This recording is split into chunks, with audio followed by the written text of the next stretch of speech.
2v2 and Battlefields, Riftbound's very first regional qualifier, and is best of one, a format that has any place in Riftbound. We talk about all that and more on this week's episode of The Winning Point.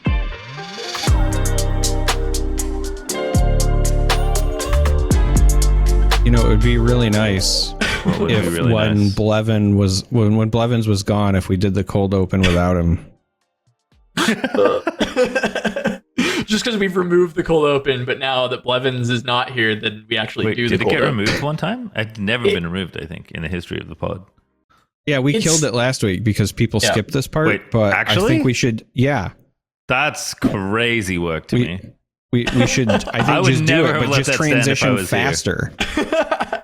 Well, don't worry. Now that you're here, we can begin The Winning Point, episode 17. We are going to be jumping straight on in with some really exciting things. But first, of course, got to intro myself. I'm Casanova. I'm joined with Pastrytime and Hello. Charmer. We're missing Blevins today, but we're not really missing him. We're glad he's gone. And we can talk about Riftbound. How's it been going, guys? Yeah, it's all right. Things are busy at home and not as busy at work. So I'll take that trade-off, let's say. There you go. Excited to talk about Riftbound before my child arrives in a few weeks at this point. Probably under 2 weeks at this point, for sure. I am the reverse. Things have finally settled down at home because the school season started. Kids are all settled in. Let's go. And work is just really, really busy. So I'm trying to balance that while also preparing for Riftbound games and events. All right. Pastry's got kids on the way, or kid on the way. Charmer is shipping his kids off. There we go. Perfect. Perfectly balanced. Good balance in everything. Pastry is putting his kids in the base, and I am sending mine to the battlefield. Yes. There you go. Exactly. Well, there'll be plenty of, playing things to base and sending them into the battlefields for the very first regional, which is finally announced. Huge That's a shit segue, transition. but we'll go from there. We'll take it. The first regional qualifier finally announced in Houston, the George R. Brown Convention Center, Houston, Texas, on December 5th through December 7th. There will be a lot more information coming from the Riftbound account on October 6th, which is the upcoming Monday when you're hearing this. This is very exciting. I'm already planning on going. I don't know about the rest of you, but I'm super looking forward to either casting or playing. Hey, Riot, hit me up if you want me to cast. If not, I'll just go spike it. Let's go. I'm excited. Riot Games, I will only show up if I'm casting. That's all I'll say. That's all I'll say. Also, I might not be available, but I'm going to say that I will be, optimistically. I am going to say that you definitely want me and Casanova casting. Yep. Pastry as well. And the reason you do is because otherwise nobody else has a shot. Like, it would just be unfair to the field. I agree. If you let us play. That's true. Completely agree. But I'm very much looking forward to having our first regional qualifier. I mean, the fact that we get one this year is great. I think it would have been a huge letdown if it did end up getting pushed to January or February, and people were all speculating with all these events showing up in December and the Paris Open. They're like, is Riot really going to be able to fit one of these in? And the answer is yes, we are going to get one before the end of the year. And there will be a few tournaments kind of near that timing, the 10K in Georgia and the 10K at SCGCon in Vegas, that will kind of inform us a little bit of what the kind of US or North American meta looks like going into that event. So a lot to look forward to there. Outside of that, we did get some additional news about the Worlds bundle that will be coming up. That is super exciting for us. There's yet another Teemo promo, though. I'll just read the announcement first, and we'll go from there. Riftbound is thrilled to join the action for Worlds 2025 with an exclusive Teemo bundle just for the occasion. Commemorative box contains a Panda Teemo promo card, 3 oversized battlefields, celebrating the event with the theme of Chinese cities. It'll have card sleeves, a foil deck box, and matching playmat for your favorite Riftbound deck. And, prestige and excitement comes with 15 years of LoL esports. What is with the Teemos, though? Come on. Panda Teemo, cool. I love it.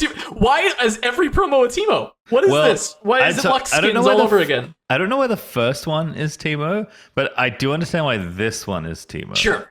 There. because Understood. it's I mean, I guess I could have done Lee Sin, right? But like, Worlds is in China this year. I will remind you, this game was originally designed with the Chinese market in mind, first and foremost. In fact, first and only originally when the game was first greenlit. I'm glad that isn't the case now, and the rest of the world gets it, or at least everyone else gets it in English, I suppose, as things currently are. But yeah, given where Worlds is being hosted this year, it does kind of make sense that it's going to be Panda Timo. But I do somehow think that one of the higher ups, I don't remember whoever Dave's like co-director is, whose name is currently escaping me, and whose title is currently escapes me. Yes. I know he is directly responsible for Timo being in Origins, so I wonder if there's additional influence being used here. But I think the truth is Timo is actually probably quite popular. I think for all the hate Timo has gotten over the years, the truth is that like people actually love Timo. That's a wildly popular champion. It's cool to hate him, yeah. So makes sense. I'm really excited. I'm a resident Timo enjoyer. So Timo's also good. Getting an additional Timo is nice. I also just kind of enjoy that for this first set. If we pick up the Timo promo from your like learn to play events, I've picked up one. I took my son, helped some people learn the game, and then you've got the BMO alternate art, and now we have the Panda one. You can actually just have 3 promos cover your entire Timo in your deck, right? Like you already got 3 options. So you can also get the Nexus Knights promo Timo and put that one in your deck as well, right? It's the same card. It's the same purple Timo.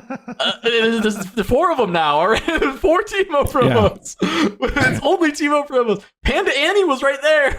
But I guess Timo's probably a more popular champion. I mean, they probably didn't want to do a Proving Grounds champion either, which I wonder if they'll change their mind now that Master Yi has become Master Yi. But yeah, I mean, like I said, at least Timo's playable, right? Like the other options for popular champs are what, like, I mean, Kaiser, I suppose, but like Yasuo, Lux. I guess Lux is a Proving Grounds champion. Yasuo is not very good. Lee Sin, really popular in China, but like also not very good. So maybe they just picked the best of the bunch. I don't know. How the question should become like, how many Timo promos will we see in the first like year of Riftbound? We're up to 4 now at this point? We're up to 4, and the game's not even out. You know, thinking about it in China, I actually think I would have really liked a Firecracker Jinx promo. Ooh, that would have been good. I think that's one of my favorite Jinx skins, always has been, and it would fit the theme. I think that would have been a solid choice, personally. When is season 2 of Arcane? Too bad, Charmer. You get Timo. I'm okay with that. Timo is no. All right. On top of that, there's more products that were kind of recently announced, talked about over on the Riftbound Twitter. There's these kind of Riftbound official bundle of deck box, binder, and card sleeves. We actually saw these during the co-stream. I think it was first seen on Chongqing that we saw these. I could correct me if I'm wrong, but either way, it was one of the earlier streams, or at least one of the ones in the middle, that we were able to see these come through, and they looked gorgeous. They were like foiled on the outside. They looked like these really pretty sleeves. They're now apparently being sold in Chinese local game stores, and so I'm hoping that means we may get those at LGSs in the future. I guess fingers crossed. No official word for the West on these, but just kind of seeing those get released into LGSs gives me some hope. Big hype. Everyone loves stuff. Glad they're making stuff. I don't know. I think it's cool. I like the Riftbound logo. It's nice and clean looking. I don't know. I've gone through so many different like iterations of box, sleeve, and binder that like not necessarily something I get super excited about, because I'm kind of like have my things for these already. But if you're a newer player and you don't, or you just want to like buy the product that's like officially affiliated with the game, that's a cool thing. And I'm glad this stuff is happening quickly, I think, is the big thing for me. Like, I had no idea what it was going to be like for Riot to release a physical card game, because they've never sold physical products really before. And Riot Merchandise has like a pretty long history of making cool stuff, but hasn't been that many things made. And I think Riot's never released something at this scale that's been physical. So the fact that it's not just like, physical cards that have to get shipped and distributed, but other physical products to go along with the thing, because you do need other physical products to play your physical card game. That's like one of the big appeals about the market, right? Is that it's not just cards, it's a bunch of other accessories behind them. So it's cool to see them be so quick to make this stuff. And I'm sure this stuff's going to be super popular. Like, I wouldn't be surprised if this stuff goes super quick and they have to go again. So I'm sure you'll get this if you want it. I don't think it's going to be super limited, but it's cool that they're clearly investing a lot into making the game, successful, especially for its early days / launch, depending on which region of the world you're in. Yeah.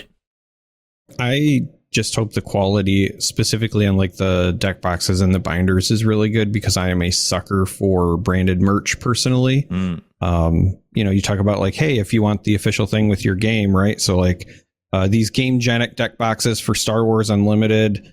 I don't know if you can see it very well, but they are branded. Yeah, of course I have the black one, so it's hard to see, but you can kind of see it there, beautiful. Right? Oh, so yeah. you can see the Star Wars there. You've also got the like icons on the top of these. They also have this really cool thing for your leader in the game that slides in and out. So I would love something like this where your legend for Riftbound slides in and out. But even if it's not that, stuff with art on it, so like Flesh and Blood, they have these really cool deck boxes with art as well. I'm a sucker for it, so I will absolutely pick it up. I lost you at I was with you at I would like Gamegenic products. I'm a big fan of that company. Gamegenic, if you want to reach out. We're right here. We don't have an accessories policy yet. You could be the one.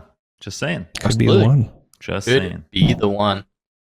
All right. Well, let's shamelessly trying to get brand deals in the middle of the episode. Anyone else who wants to give us money, go ahead. Let us know. We don't have a lot of people giving us money yet, so we're available for that. Lines are open. And now, segue. The next topic that we're going to talk about here is... Speaking of money, these tournaments didn't have cash pricing. There were 128 player cap city challenges all across China over the last kind of weekend here that were these best of one events that were wildly popular. What I was told is the Shanghai one, 128 player cap, over 700 people signed up to try and get in. Many of the other cities was 500 plus players trying to get into these events. Insane. Absolutely crazy, the popularity of the game right now in China for all of these shops. And the big thing that I wanted to talk about for all of these was the fact that they were entirely best of one. 7 rounds of Swiss at best of one, 20-minute round timers with the normal 5 turns of extra overtime. And then cut to top 8, which was also still just best of one. And I wanted to ask you guys your opinion on best of one in Riftbound, because I think that's maybe not, for me personally, it's not something I love. So I wanted to see if you guys had differing opinions. Let's go, Trevor. All right. Off you go. I hate it. I'll just be honest. I hate it. And the reason that I hate it is because of the battlefields. Battlefields and Riftbound are kind of like a marquee part of the play experience, in my opinion. And if you are building a best of 3 deck, there's a lot of really neat things that you can do where you pick your 3 battlefields and you might have one that you're always going to start on with game 1 and then you sideboard out away from it. Or you might have certain ones that you want to play in game 1 against certain legends because you want to get a certain advantage, right? You see that they're on a ramp deck, so you're going to play one where you both get points early so that you're kind of racing them to the finish, right? It's a skill.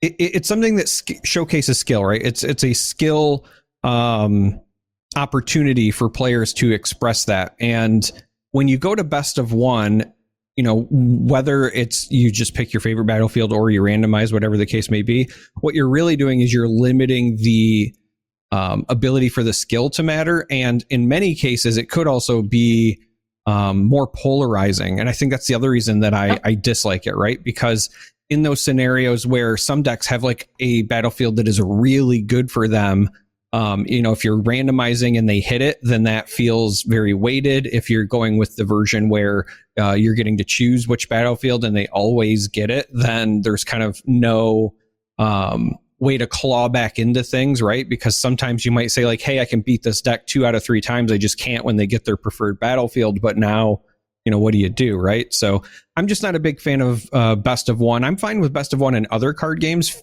Flesh and Blood famously does it, but the game is also designed around that. I really don't feel like this is a game that was designed with best of one in mind because of the battlefields. No, I'd go one step further. I'd say it's explicitly designed to not be best of one because of that system. So yeah, I don't like it either for that reason. I'm actually curious, like this definitely would shape how you would want to metagame depending on how you ended up selecting a battlefield. I think in the case where it's you have to bring 3 but you randomly pick one, that's bad. But at least you're trying to introduce, by the way. Okay, because you're at least trying to introduce some level of variance. Like if it was just you always get one, that would be like you would see some hugely silly things happen with you would see like overwhelmingly Aurora would be one of the best decks, right? If that was the case, just because it's so much easier for you to guarantee hitting, early runes and ramp. You can see these beautiful graph here breaking things down. There was a lot of Yi as anticipated. I don't know how much of those were Aurora Yi versus regular, or I guess it's Big Yi versus Aurora Yi at this point is a rough delineation. But the randomness inherent in like bring 3 randomize 1 does feel kind of bad. It is kind of interesting in a sense of like, okay, well, how I play on each battlefield is slightly different. So like it's a bit novel each time, but I mean, already winning the die roll is generally a good thing in card games. So if the battlefield is the thing you're most excited to win your die roll for and you win it X amount of times, that's definitely going to skew your win percentage more than you would like, probably, which again is like the whole reason it's best of 3 is so you can mitigate some of that stuff when it happens. So I don't like it either. I'm also confused why top 8 wasn't best of 3. Like I could see it for Swiss if it's a one-day tournament, but I don't know why you wouldn't make your top 8 best of 3, especially since you could probably take time off the round timer if you're only playing a single game and not playing 3. Like that was the other thing that stuck out to me when you were talking. I was like, why is the round timer the same for best of 3 when it's a best of 20 minutes? Oh, 20, okay. 20 that makes sense. Yeah. In that case, I mean, especially then, I feel like that would open up room to maybe have a top 8 that was a little longer, or at least maybe top 4 if you do want to do the whole top 8 or something. Like, a little interesting to me that they chose to do best of 1 the whole way, but maybe at some point you just committed. I don't know. Not my favorite format, not the worst, but definitely like not how the game is designed to be played, which is always a worry whenever you pick a tournament format. It's like you're explicitly doing the thing that designers don't want you to do. Yeah, I'd love to be a dissenting opinion because I think it makes like for better content, but I really can't because I feel so aggressively strongly that best of 1 is terrible in this game. So please, in the comments, if you have a different opinion, please let us know because we had some great discussion about Aurora last week, and I love to see everybody's different kind of takes on it. So I'd love to hear what people think about this topic of best of 1 versus best of 3 in this game, or just if best of 1 is even an okay format. Because for me, I mean, everything you guys said about the battlefields, I completely echo. And on top of that, I think sideboarding is so important in this game with a lot of these different matchups. And so best of 1, you have to decide and pick and choose what cards you're willing to have just be bricks in certain matchups to help you with others. And if we can get that graph back up again, I want to just mention that even though best of 1 does kind of fundamentally change the game, the best 2 decks were still Master Yi and Kai'Sa as expected. However, Victor went from the worst converting deck in the game to actually one of the best converting decks in the game, with 15% of all top 8s being comprised of Victor decks, which I think kind of makes sense when there's no sideboarding. I mean, Victor can just bring in stuff that's Aurora hate right out the gates, which is going to be good into the Aurora decks, and then has a reasonable matchup into Kai'Sa. And if she has to main board a Cathian Rain, then she loses points into a lot of other decks. So you're kind of safe from her main boarding some of these bigger cards. So it adds this, like, you would hope that it would add more variability to the decks, but it kind of didn't. It just made like 1 or 2 decks a little bit better than they would have been in best of 3, and didn't really add much else in that way. So it doesn't even give you this like side format adjacency that makes it like, oh, it gets to be this cool other thing where these more unique decks come out because of the randomness of the battlefields and because of like, the fact that it's just the same decks are gonna be fine anyway. I don't know. I don't like it. Not a fan. Are we playing 3 Mega Mech? I'm just looking at this deck list. Yeah, this was one of the, I think this was a top performing Kai'Sa deck. It might have even won one of the city challenges. This is it's like one of the answers to the Aurora Yi or Eggplant Yi is to try and have some of these big things that you can slam onto the board and deal with it. But if you look at this Kai'Sa, it's also Godwillow's Grove, Startip Peak, and Dreaming Tree, which is not it looks like a Yi deck when it comes to the battlefield selection. I wonder if that's because of the best of 1 stuff. Similarly, we're looking at the Yi list now where we can see, yes, this is an Aurora list, and I think we kind of expect some of those Yis to be that. It also makes me wonder if these Yi lists were performing so well because it's best of 1. And I say that because when you are deck building, how many salvages do you want to jam, knowing that you might just have dead cards, and the fact, again, that they don't cycle, which still also makes me very angry, would be a huge advantage, right? So if you're saying, okay, well, I don't expect people to run a bunch of gear removal main decks, then why wouldn't you run Aurora right now in a best of one. Oh yeah, this seems like easily the best deck in best of one. It's already a good deck, right? Like as it is currently, this seems easily like the best deck in best of one. I'm honestly, the presence is high enough that I would have maybe considered some like extremely ridiculous metagame decisions, but for sure. Think about. Could have considered some like especially very MF aggro also deck being there. Yeah, trying to like Jinx, for random example, into I think is really Zonlords. good here. Yeah, But hard to say. This is fun. Just MF Aurora. Yeah, no, I think still Aurora. I think that's a good call out. Maybe something like a Jinx that's like mainboarding 3x of the gear, the Chaos gear destruction. Losses. Because you can afford to discard them, right? Like you actually have ways to cycle cards out of your deck. You just and throw them away if you don't need them. You don't get through your deck nearly as quickly. So also, since like they're just trying to stick a thing that you're like they're trying to stick a 9-drop that you can, reasonably take out for 1 energy, and then you're just taking all the battlefields. And if they ever stick a big monster, you just bounce it and win. So seems reasonable. But I think your Kaiser matchup probably sucks. So it's like no, you're just coin flipping every round. Trade. Yeah, just trade off of like when do you win, when do you not. I don't know. I feel like we can cook more. I'm like I haven't played the much Riftbound lately, but I obviously think a lot about it. I'm kind of thinking like, how good is well? First of all, so it's interesting. I like joked about Mega Mech, and then I was like, wait, maybe it's actually good because I think the thing like the breakpoints that you have to hit for all these different units are like fascinating, right? Because everyone has basically agreed that like all the best removal spells are in Fury. Like Order, I think, has a better selection of things that take out units, but like as far as the breakpoint of efficiency and damage goes, like Fury is where all the hot stuff is, right? It's why Kaiser is such a big deck. So then I'm like, okay, well, what if you play like Ravenborn turn? Or other ways for you to like hit different breakpoints by pumping up your spell damage. And try, even I guess there's an Annie that does it too. I'm trying to win that way. But then like once people figure that out and start playing even bigger creatures, then like if the margins you're playing with are like, well, my 3 damage spell needs to deal 4 to shoot this Kaiser, and now they're playing 6s and 8s. Well, I'm just, I can never win. But it's an interesting puzzle to try and solve, especially if it is going to be like Aurora and Kaiser, not just Yi and Kaiser, but Aurora and Kaiser. And Yi's units are already relatively big. You now have to actually deal with the like, okay, am I dealing with the small units or am I dealing with the giant units? And typically it's hard to deal with both those things.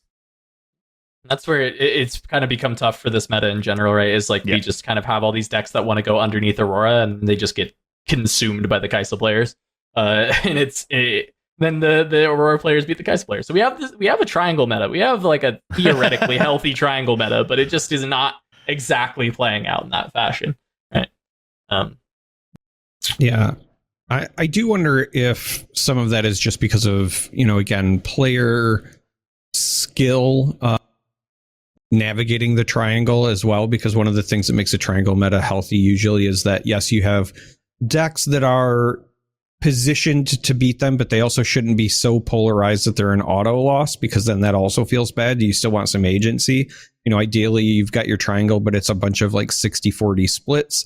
Again, I will say it, and I've beat this horse to death, but I'm going to keep doing it. It's also just set 1. So a variety that you would want when you think about, kind of closing this gap for a good, real, foundational triangle meta, it just kind of doesn't exist yet, right? So when we think about things that would be good into Kaisa, we've brought it up before on previous episodes that, to me, the big issue is there are a lot of units that have 3 might, and that's why Falling Star is so efficient.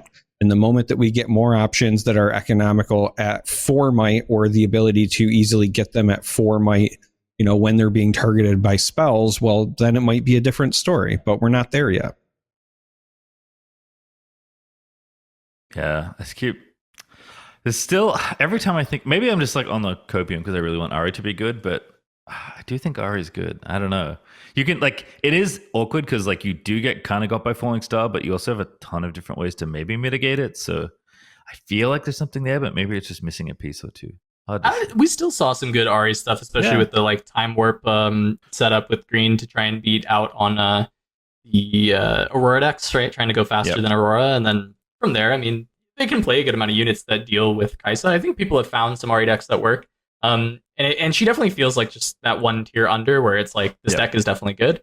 But also we had like Savitz was talking in the Twitch chat during a lot, or not Twitch chat, the YouTube chat during a lot of the co-streams, and was saying that he felt like Ari was super underrated. So I think there's other players that are still interested in Ari, and even in the other category of decks that were able to make There's top 8s literally of two these of them. challenges. There were a few Aris that were actually able to sneak in, not a ton. I think, yeah, as you said, literally two. That's still good. Better than That's 0. not bad. Yasuo, Yeah. I'm looking at you.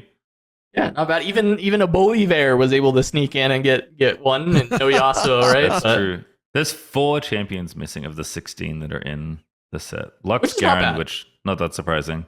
Well, I mean, first of all, the Proving Ground Champion Tournament was supposed to be here, and half of them are in top 8. So, I don't know what's going on over here, right, games? Well. But apart from that, it's Garen and Lux, and then Lee. No, there is a Lee. How is there a Lee player? Lee Sin and Leona. yeah, Leona missed. Leona and Which is Yasuo. interesting Those because are the 4. Leona could be a little bit underrated right now with her I think ability so. to deal with Master Yi, but she has this kind of perennial Kaisa problem that is not super solvable. It feels like there's I know a couple people, including myself, that have really tried to solve that problem and ends up just making your deck not good. To get even like a remotely good Kaisa matchup, you have to make your deck terrible. So you can play a good Leona deck that has good matchups, or you can try and beat Kaisa. And that's about it for that one. But that was the other thing I was curious about with Best of One is like, will it actually ever give us that diversity? And the answer that we were given was essentially no. And I think when there's already all these negatives, and then the one positive I could even think of would have been that it gives us like a different meta game or some different diversity, is not even true. It's like, I feel like this format has to stay away from competitive events. And even for me, I think it's going to be common that locals run their like weekly as best of one events. Yeah. And I would just prefer that they're 3 rounds best of 3 instead of 5 rounds best of 1. And I'm curious also, I want to kind of take it back to best of 1 and like, do you guys even like this as a casual format? I don't hate it as a casual format because casual format is just, I want to play the game, right? But I feel like I'd still rather just play best of 3 with people even in casual games. Depends how. Yeah, I think so, actually. It kind of depends how many rounds I'm expected to play. But, like, I mean, if I think of other games like casual offerings, typically at stores, still best of 3. I still think you can get through a Riftbound best of 3 relatively quickly. So, like, I don't even think the round timers need to be exceptionally long or anything. You can play 3, 4, 5 rounds maybe, depending on when your store starts and how many players you have. So, I mean, I imagine they did it for this because they wanted to basically play an entire tournament in a single day. And this is maybe feasibly the only way to do that. But definitely at almost every level of play. Yeah, in fact, at every level of play, if I'm registering for any tournament, whether it's a super serious tournament or a super casual tournament, I would rather play BO3. Just because, like, if I'm going to go play a tournament, I want to know how my deck feels. And yeah, I exactly. realistically want to know how it feels for, Worlds, even if I'm never going to be qualified or even playing qualifiers for that, right? So I feel like when I'm testing an environment that isn't even close really to what I would be actually seriously playing a deck at, it just feels silly. I will also add on my end that I don't think that if I'm playing the game casually, I'm going to be playing 1v1 anyway. I think that when I'm playing 1v1, even if I'm kind of playing casually, I'm probably going to be playing with testing in mind for an event or something. But after having played the game at Gen Con, for me, my go-to casual format, I think, is going to be 2v2. 2v2 felt outstanding. The extra points required to win was fun. The team interaction was fun. I do think just straight up multiplayer, right? Just the 4-person free-for-all is also fun. And I think that will be a big hit at game stores. But if I have my choice, I think I would play 2v2 almost every time as far as casual game modes. And that's the best of one format I can get behind. Yeah, that's the best that's true. The best of one format I can get behind. So I will also say this. One of the things that we have to keep in mind as well is that we kind of don't really know what the casual scene is going to be like because the game is so new. We're not really getting those, day-to-day reports of like, hey, this is what happened at the LGS in China. We get the reports for the big events, and it's not released yet here in North America. So I think what we'll see is that we'll have a lot of people that really like playing the free-for-all in 2v2 once the game is released because it is gas. Yeah, I could even see stores running 2v2 as like as their local event every week, or at least at one point in the week, and I could see that eclipsing Playing 1v1 of any kind, whether it's BO3 or BO1. I've, as someone that has played every possible iteration of Riftbound except 2v2, I now really want to play 2v2. Oh, it's the best. It's the best. Going to say, if I was running an LGS, one of the things that I would consider doing, especially early on for a casual night, would actually be a 2v2 night, but instead of like bringing a partner, you bring a deck and then you randomize partners before the event so that everyone can meet new people. You also get the like side conversation banter of trying to work together. And for, again, just a casual fun event, I actually think that would be a blast. And they wouldn't even be that like high synergy 2v2 decks that you can build. It would just be kind of like your randomly paired of whatever you brought for the day. I think that's kind of neat. All I wanted to add, Charmer, is I thought it was funny. You said, "Oh, we're not getting the day-to-day reports of what happened at an LGS in China." Well, I do. I do get those reports sometimes. In fact, sometimes I do ask about what's happening there. And in fact, I was curious what formats are being played at LGS. It's mostly best of one. Is what's being played in China. So I thought that was maybe interesting and maybe helps inform this a little bit for city challenges, because that is being run at a store. I also think that the idea that, hey, we needed to run this 7-round cut to top 8 tournament in a single day. Yeah, best of, I can understand it, though I'm fully with you, Pastry, where it's like best of 3 at the top 8 cut. Come on. Like why are we not doing that to kind of find our winner, even though we had to throw a little bit more RNG into the mix during the Swiss rounds with the best of 1. So I don't know, but I want to jump a little bit back to the 2v2, where I just think that 2v2 is such a great casual format. It's kind of unique. It's unique to this game in a way, right? Like I know Magic has like Two-Headed Giant, and I know there's other card games that probably had 2v2 formats, but usually when you think of team formats for TCGs, you have like 3 players and they all play their 1v1, and then you kind of take the best of there. But I also love a great this format, by the way. It is also a great format. I absolutely love playing that. But I love the 2v2, and the like we played it at Gen Con, me and Charmer, and there's like the banter back and forth trying to figure out what to do. Recently, I've been brewing decks for 2v2 because I personally want to make 2v2 content for this channel in the future, because I just enjoy the format, and I hope that other people can enjoy it as much as me. And one of the very first things I cooked up was the ability to cast Aurora on turn 1, so maybe 2v2 is a mistake. But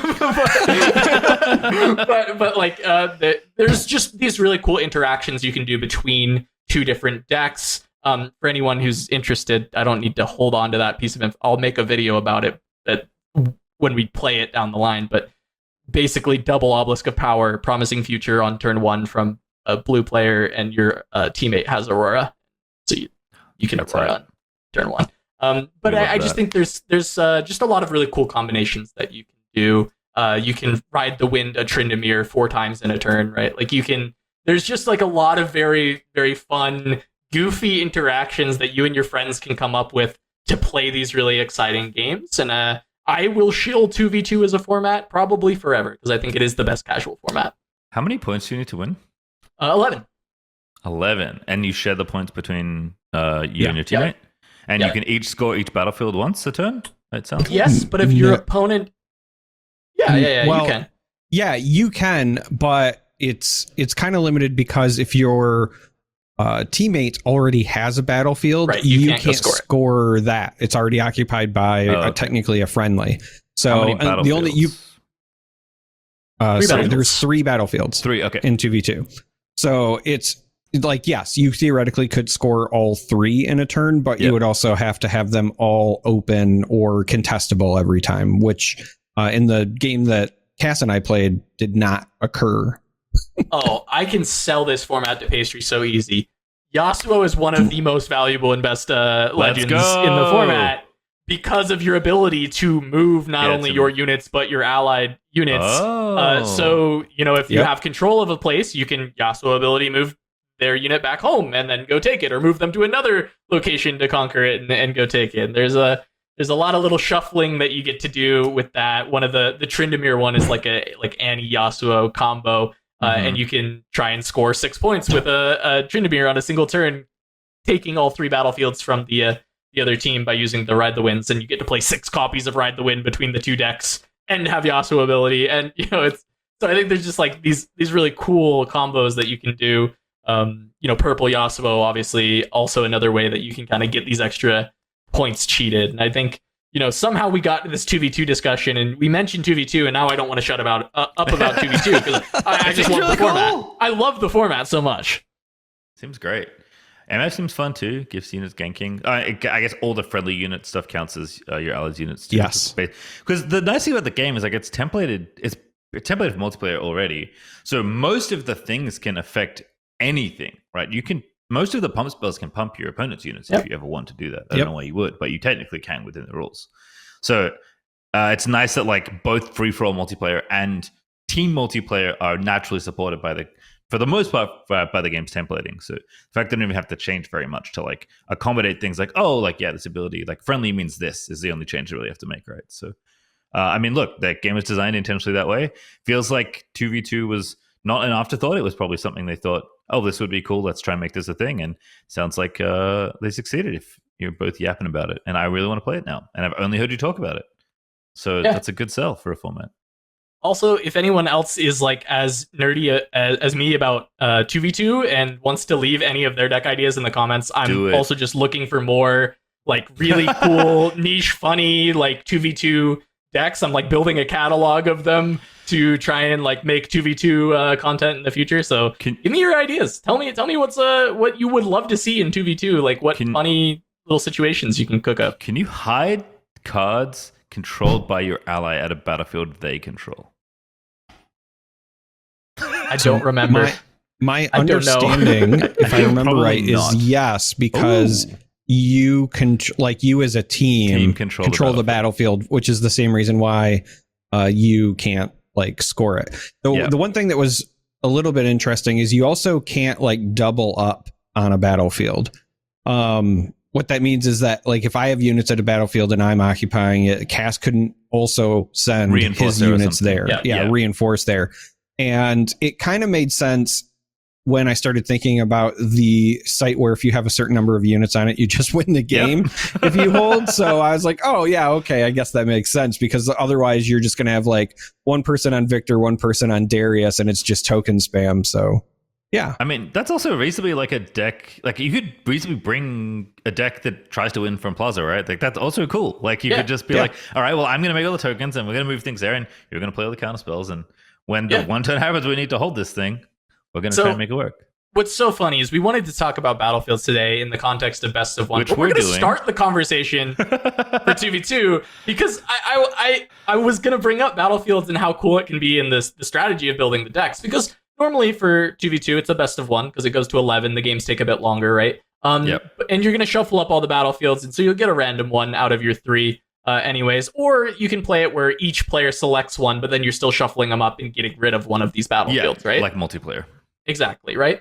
And so, you could do some kind of Altar of Unity strategy as like a potential win con that you have, and both players put Altar of Unity into the battlefield decks to try and hope that they get in the pool. Maybe you'll even get both of the locations. But I was thinking like discard decks where you've got Rasa in both of the copies and scrap heaps, and you're hoping to get Zon Warrens for both sides, right? And then if you get 2 Zon Warrens out, you're just like absolutely shredding. You have the biggest Mundo that's ever existed in the world, right?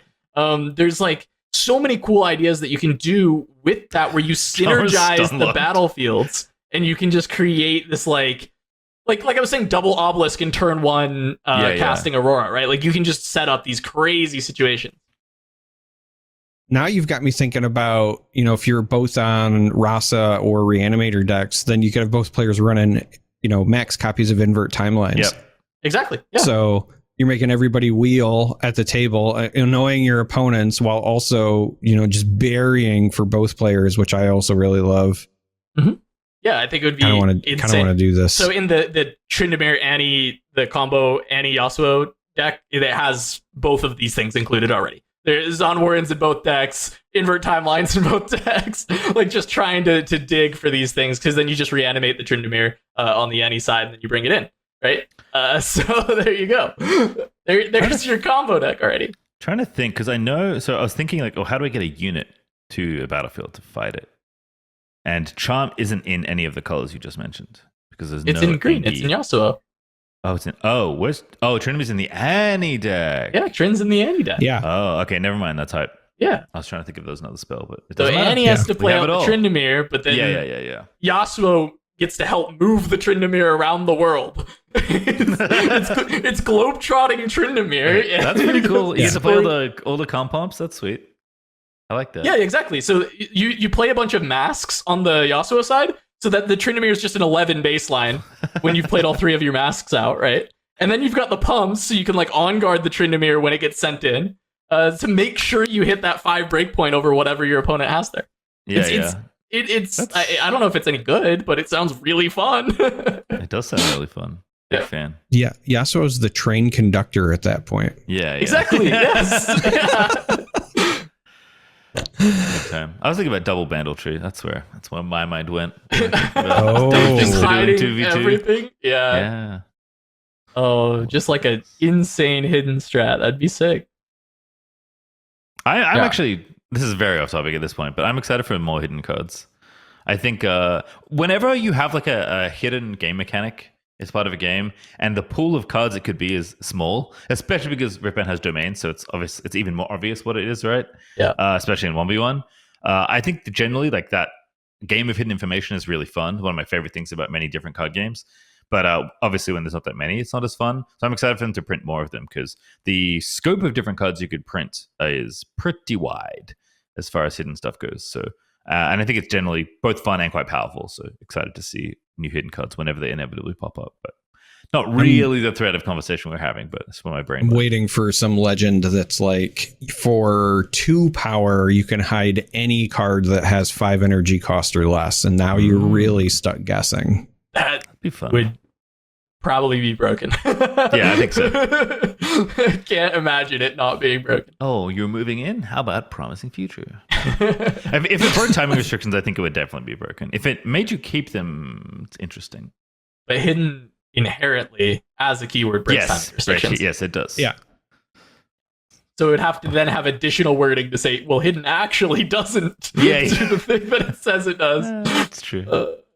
But still, I think that'd be cool. And I think the idea of the like double bandletree, like that gets even more exciting, right? Because I mean, it is the biggest failing of the starter decks was that the only hidden card in any of them was Culling Blade. Yeah, exactly. It was Hidden Blade, and it's just like, okay, well, there's a Hidden Blade sitting there. I think it was like a failing, but it was just ended up being funny every time I played. Yeah, it was like, what could this possibly be? Also, like a good check of like, you know, what does your card game bring? Like, how does it work when you're faced with a new game, right? Because like, I think most of the experienced players are just like, oh, there's no real reason for me to hide this. I'm just going to play it. But everybody wanted to hide it the first time they read it because that's what the card says.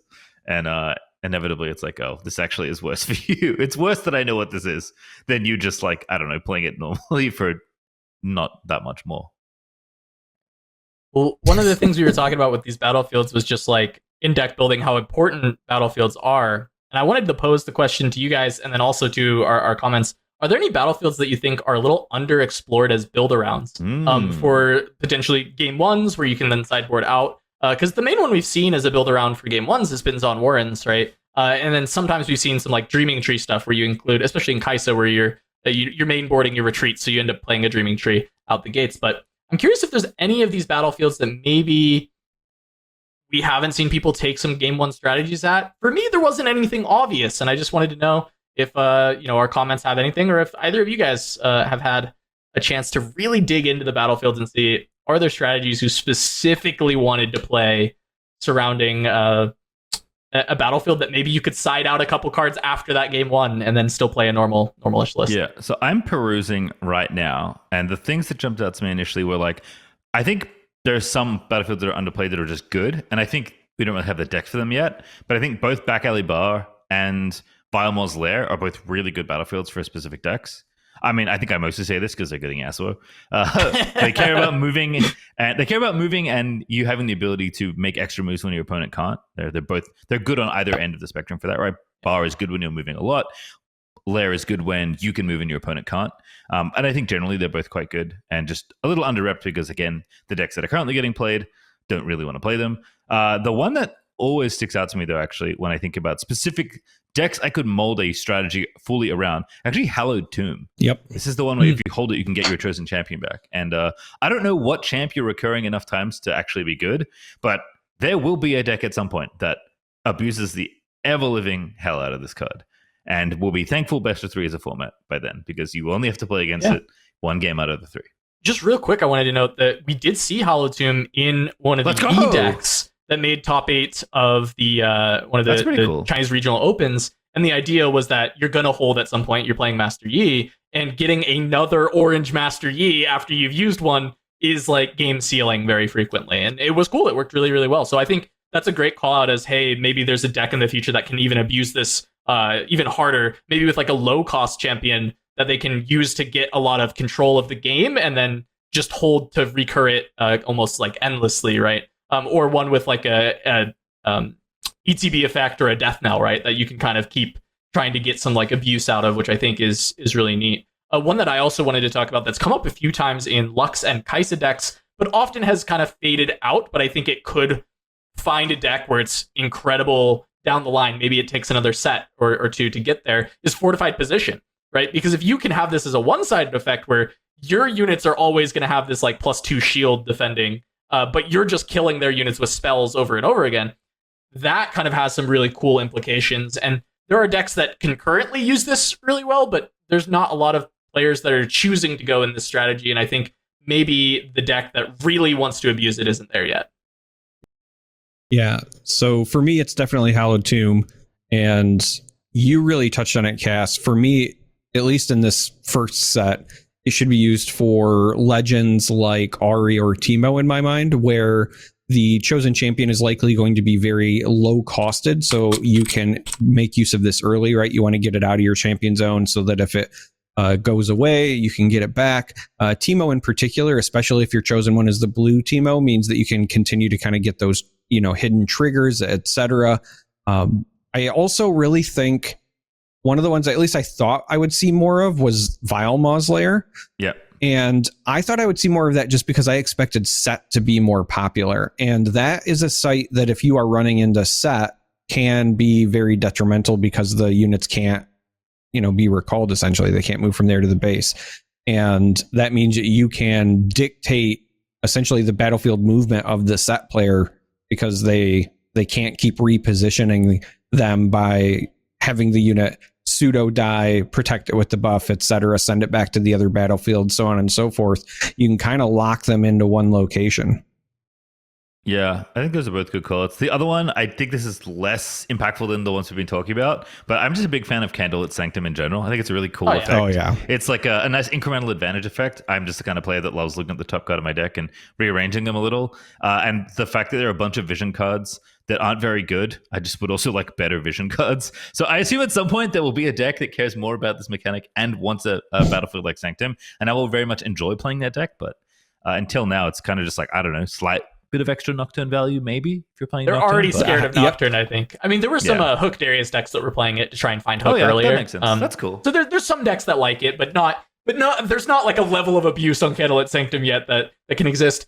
Notably, it's in the 2v2 deck where you want a promising future out the Aurora so that you can put it in the top. You can put it in the top of the deck. I've thought about it, Pastry. I've been in the kitchen cooking up some cool stuff. Grand Plaza, anyone? We're just sending it in game one. Exactly. You could maybe make an 8-card sideboard that would make Grand Plaza better. playable. That would be funny. I don't know if it's good, but it'd be funny.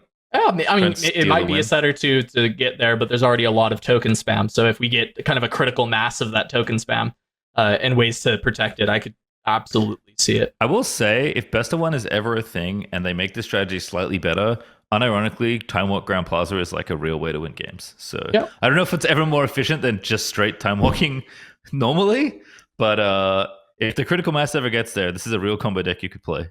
And especially if the format's Best of One, oh boy, could you do some silly things.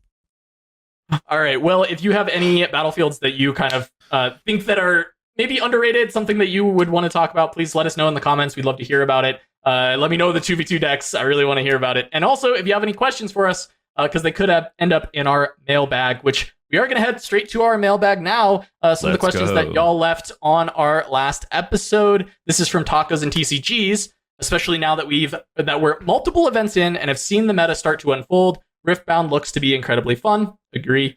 What are some of the main reasons that y'all enjoy it? Are there mechanics that it has that feel clean and intuitive? Are there aspects that improve on any other game's mechanics? Does it have substance for people not familiar with TCGs, the IP, or even fantasy genre, etc.? And Pastry, you can start us off of some of the things that you really like, reasons you enjoy Riftbound. I mean, I do like League of Legends, so that's part of it. Yeah, it helps. I think the main thing for me, the two things that I really like about this game are I've never played games that have this level of like location control and movement. And that's a super appealing thing for me because I just think I like those systems in general. I like worker placement board games. This has some of those things attached to it.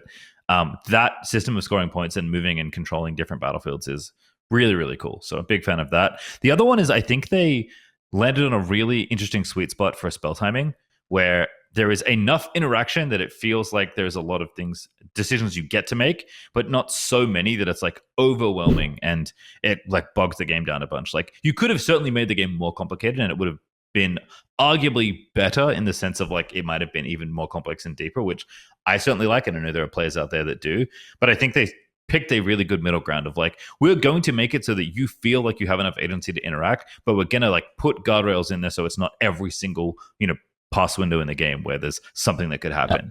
Because again, I do like those things in games, but I think there is a limit sometimes. And I think this game does both those things very well. Yeah, for me, it is definitely the battlefields are one of the big reasons that I enjoy the game. From playing a lot of older card games, specifically ones that were designed by a company called Decipher at the time. I played a lot of the Decipher Star Wars games. I loved their Lord of the Rings game. Both of those had sites that had unique abilities, and you would build your decks with those sites in mind, and they influenced the outcome of the game. And there were obviously rules for how they came into play, etc. This is the closest thing that I've gotten since those went away to kind of matching that. So that was one of the things that initially appealed to me. The other thing for me is that this is not a health race game. So most modern TCGs, Magic, Flesh and Blood, etc., you're trying to race a life total down. You could make the argument that Lorcana is not, but it's really just racing up in terms of lore. If you imagine they had a health total of 20 lore, it's the same thing. So this being based on, winning through points scored is very attractive to me because I've realized that instead of it just being like, how much damage can I output in a turn on my opponent? It's now, how do I win these skirmishes? How do I capture the point right now? How do I ensure that I am, scoring as opposed to just playing the most powerful thing, because those might not be the same thing. And that is very appealing to me as well. Oh, I mean, y'all both hit it on the head. I'll try and go a little quick here because pretty much everything you guys said is pretty close to what I've been enjoying about the game. I mean, the IP, of course, I've been doing stuff in Riot Games for like the last 13 years. So I think that was an easy sell for me initially. But from there, any game I play, when I used to play MOBAs or anything I play, I always go high mobility. So movement is a really exciting mechanic. And then the battlefield mechanic, I actually loved lanes in Artifact, and I loved the locations in Marvel Snap. And I think that this is, while very different than both of those games, I think it just adds this kind of interesting element that I've not had in really exactly like that in any other card game. And then from there, the point scoring, as Charmer broke it down beautifully, but it's like these turn cycles that you're trying to beat people on each and every time. And it's like this holistic strategy of it. And then on top of that, even outside of the competitive vein, when it comes to casual play and playing like 4-player, no one's ever out of the game because it's not life. No one dies. You didn't kill that person early on because you had this really sick combo and now they don't get to play. If you have a really sick combo and it won you the game, then, well, it just ended for everyone. Or if you just score some points and blows up someone's board, they're not out, even if they're ostensibly out. Yeah, that word, whatever. Yep. If they're out, then they still have a chance to claw back in if everyone else starts beating each other up, right? They have this kind of comeback of being able to slowly rebuild and get back in instead of just being completely out of the game. And I think that adds this really cool casual element where historically I'm usually such a competitive gamer, but recently I've been trying to get my partner to play games with me and like played Commander with them, and I don't want to hit them because if they die, they're going to be sad. And in this game, like it's like a lot easier to just bring them in. It's like you'll never be out of the game. You can always just keep playing and try and keep up. And I think it's an easier sell to maybe some of your friends and family who aren't as inclined to play something competitively when you want to just hang out and play some casual games together. Yeah, I feel the similar way about the resource system where they hit another sweet spot where it's like it feels good for players that are like don't like the randomness of other systems, let's say, but like there's still interesting choices to get made in terms of like when you commit resources. So it's like a nice balance of like getting an energy crystal return versus like having to put lands in your deck. And I think that was probably one of the better surprises of the game, was like, oh, this resource system is like both very clean and very good, which is surprising. And then my last thing is like, no, there's basically no shuffling. That is just a good thing for card games in general. I'm used to shuffling. I like it. I do it a lot. I've just accepted it as part of my life at this point. But every single time I play Riftbound, the fact that I only have to shuffle my rune deck once and my regular deck one more time is wonderful. I'm so glad I don't have to do any more shuffling after that. Give me pitch stacking back, Dave. Yeah, I was going to say, I will agree with you, except for the randomization as it goes to the bottom still rubs me the wrong way. Yeah. Rubs me the wrong way give it so to me. much. Just play Vi. Makes me so angry that my camera died. Play Vi. Exactly. Vi Doomsday, let's go. All right. Well, we've got a couple additional questions, so I want to move on. But thank you for that question, Tacos and TCGs. That was a great one. The next one is from Asher Jaskar. Speaking of cards, what are the most viable at the beginning of the life of the Riftbound? Speaking of which cards are most viable at the beginning of the life of Riftbound, what cards/card styles are you most excited to see built around as future sets release? Immediately, I'll just say the one I always say. I want to play from zones that are not my hand. So give me more ways to play from my graveyard or the top of my deck. What about you guys? I kind of mentioned already, I like vision a lot as a mechanic, so I would like more cards that interact with it or just have the keyword on them. I think getting to manipulate or look at the top of your deck is always fun, so I'm in for more of that stuff. Other than that, any strategy that lets me care less about units, I would say. It's hard in this game because like there aren't, like you can't combo someone from 0 to 8 points like you can in other games. But anything that de-emphasizes units, which is hard in a game that's about controlling battlefields, where units do that primarily, but anything that focuses more on casting spells than having units is the thing I'm excited to play around more, whether it's control or combo or both. So I will echo what Cass said in that I would love to play cards from other zones. I love my Nocturne stuff. I love my Reanimator stuff. But I also... While I agree with you, and I think it'd be cool to like maybe have a bunch of gear and have something there, Pastry, I want more, specifically backline unit strategies. I want a reason to leave units in my base, or at least make that conscious decision of, does this belong here or on a battlefield? And as far as like ones that I hope we can build around in future sets, for me, the big one is Heimerdinger, because I take a look at Heimerdinger and his, I have all of the exhaustibility of all friendly legends, units, and gear. That just seems, ripe with potential for combos. Definitely ripe for 2v2 because it's all friendly, so it's you and your teammates. And I want a world where Heimerdinger is not only playable but fun. I think to add on to that, I agree with you. Heimer is one of those cards that came out in the set that I would have loved to be able to play around more, and hasn't felt like there's a spot for him, but he is one of those cards that just gets better as more cards get added, right? Because he does that. There's another card, similar cost and stat total, that Karthus also gets a lot better with more sets, and it's Karthus. Yeah. I love Death Knell. I loved Death Rattle strategies in Hearthstone. I just really enjoyed playing around with the Death Rattle mechanic. And so I think Death Knell is another one that I was excited for. And when I saw Karthus, I got really hyped. And then I saw the rest of the set and was like, where the hell is my Karthus support? There's nothing to play with this guy. So I think getting to see more opportunities for Karthus to really shine in the future, I still maintain I think that card's going to be broken one day. But it's like, when is that day that he actually gets to be broken? And I'm super excited to play around Karthus in the future. Any more cards we got, or should I move on to the last question? Looks like we're going to move on to the final question from Jake Kassar 6554. Seeing everyone jump from Kasai Tier 0 to ban Aurora is so funny to me.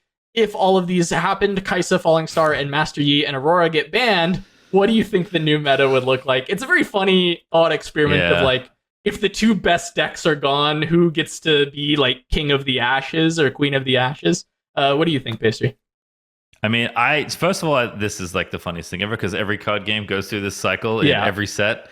They're like, oh, this is busted, ban it. And then eventually either things actually need to get banned, or more often than not, people figure things out, and it's fine.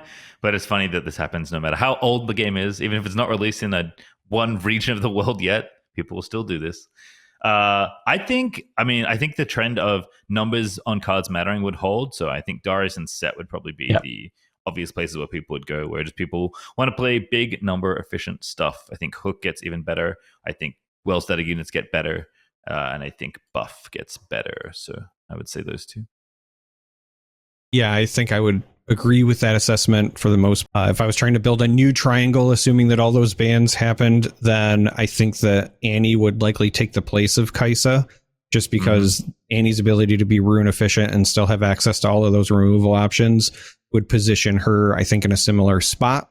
But yeah, I agree. We're still in set one, and in set one, it is one of those things where basically in almost any card game, raw numbers or just kind of like good stuff wins the most often, right? Yep. Because you just don't have the complexities to really lean into any specific strategy hard. And that's just going to be the case until we get to set two. Yeah, it's really funny because like Misfortune obviously is probably going to fall off quite a bit because no Aurora, which has been the best strategy for her. But I'm curious if there's another MF deck that can survive in this kind of situation where there's no Kaisa. But I think, the next best decks are going to just be the best decks, because I don't think their worst matchups are still just the best decks. They don't really have a lot of these like other decks that are secretly hitting them. So yeah, I think things like Hook Darius and Set are going to be kind of the top of the tables. But it does open up the wide world of different strategies that you can try. I will give that to the ban Doomsayers, is I think there's a lot more to experiment with, but we may just settle on two decks that become 50% of the meta again. There'd just be different decks than Kaisa and Yi. But let us know in the comments down below what you think about these questions, right? We love the conversation. Especially this last episode was really great to read everybody's thoughts on Aurora. So give us more questions for Mailbag that we can continue to throw those at you. I know throughout this episode, we had a lot of different talking points that I think we'd really love to hear from the community on what you guys think. And also, I want to farm you for content. Give me 2v2 decks to play. I have really good ideas already. I think about it a lot. But like, I want to just make like a full 2v2 series and play it a lot because I love the format. So just give me just a little bit. Come on, come on, chat. I need the comment section to just do a little of the heavy lifting here and give me ideas to play in 2v2. But with that, that is going to be the winning point for this week. Remember to like and subscribe to the channel, and please leave those comments down below. Anything else from the peanut gallery before I ship them off? Nope. The answer is no. All right. Thank you all so much for watching episode 17 of The Winning Point. We'll be back next week for even more.